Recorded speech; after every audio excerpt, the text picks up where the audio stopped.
The next question is from Jabir Haruna from Nigeria. I am a police officer.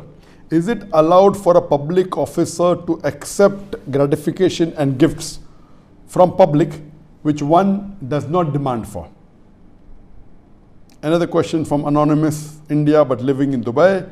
If anyone accepts bribe for some years and he then repents and makes tawbah, how can he refund or compensate as he has collected money from too many people by doing fraud?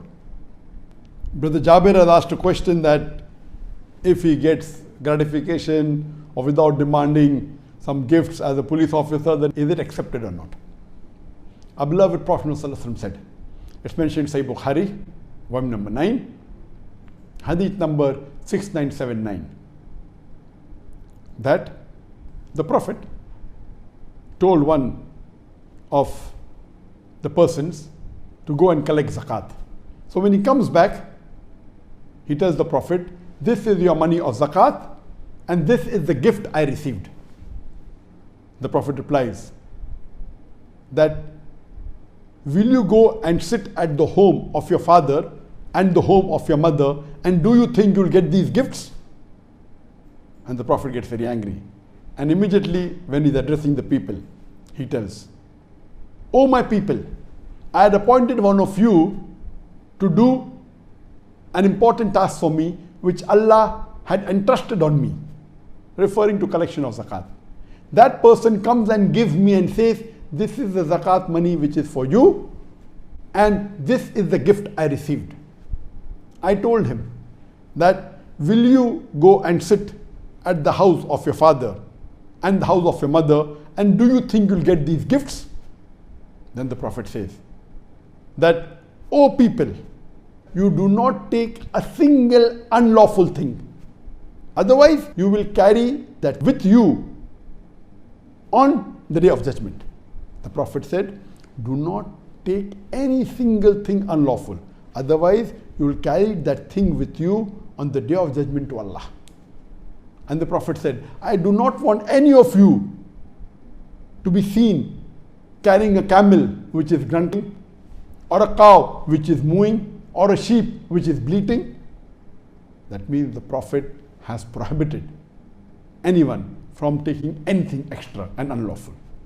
It's further mentioned in the hadith of Sunan Abu Dawud, volume number 3, hadith number 2943, that the Prophet said that the person who we employ for administrative work, and when we give him provision, if he takes anything besides that, it is gulul, meaning embezzlement, meaning fraud, meaning bribery.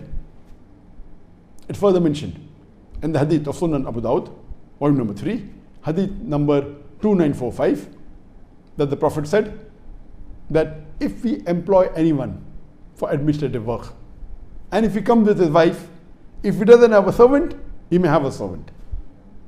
If he doesn't have a dwelling, he may have a dwelling. And Abu Bakr radiallahu anh, he continues, that the Prophet said that anything above this is treachery and theft. It further mentioned in Musnad Ahmad, hadith number 23601, that the beloved Prophet said that anything received by an employee of the government, it is ghulul, embezzlement, it is treachery. From all these hadith we come to know that any employee of the government or provided by the government, or as for that matter any company, besides the salary what he gets and besides the perk what he gets, anything else he received from anyone outside, it is equal to bribery, it is equal to gulul, it is equal to embezzlement. That means any government servant in any country today, Muslim country or any other country, if he receives anything besides the salary and the perk which is mentioned in the contract, anything above, it may be, we call in India chai pani, in Pakistan chai pani, meaning water and tea. Some people say sweets. Some people say oiling of the palm or greasing of the palm.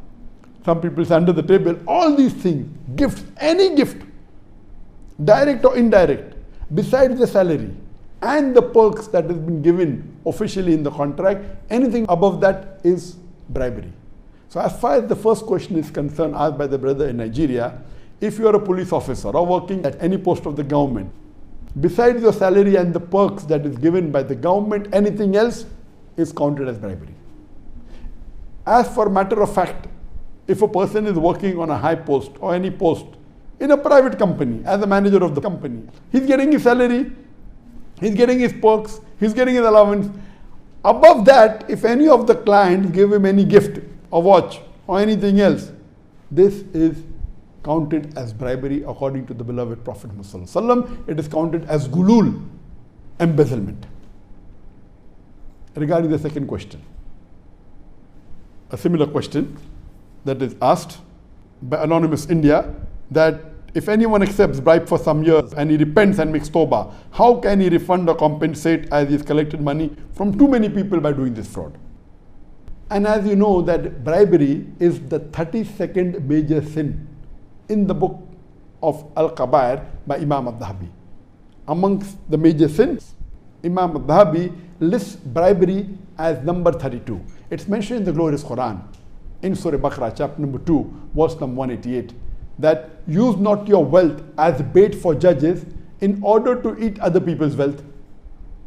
It's mentioned in Jami' Tirmidhi, hadith number 1337, that the beloved Prophet Muhammad said that anyone who gives bribe or anyone who takes bribe, Allah's messenger has cursed them. So bribing is a major sin. If someone now wants to repent and do tawbah, what can he do? For doing tawbah, there are 5 requirements. Number 1, he should agree what he's doing is wrong. Number 2, he should stop it immediately. Number 3, he should repent and ask for forgiveness. Number 4, he should not do it again. And number 5, if possible, he should undo it. For example, if you have taken bribery from many people, if you can remember the amount or the name of the person, and if you can give back, that's the best. If you do not remember, if you have taken too much, then follow the first 4 things at least, that agree it is wrong, stop it, ask for forgiveness, don't do it again, and what you can do is you can give charity. What you think you have collected in all these years, give that in charity to the poor people, ask for forgiveness, inshallah, Allah will forgive you.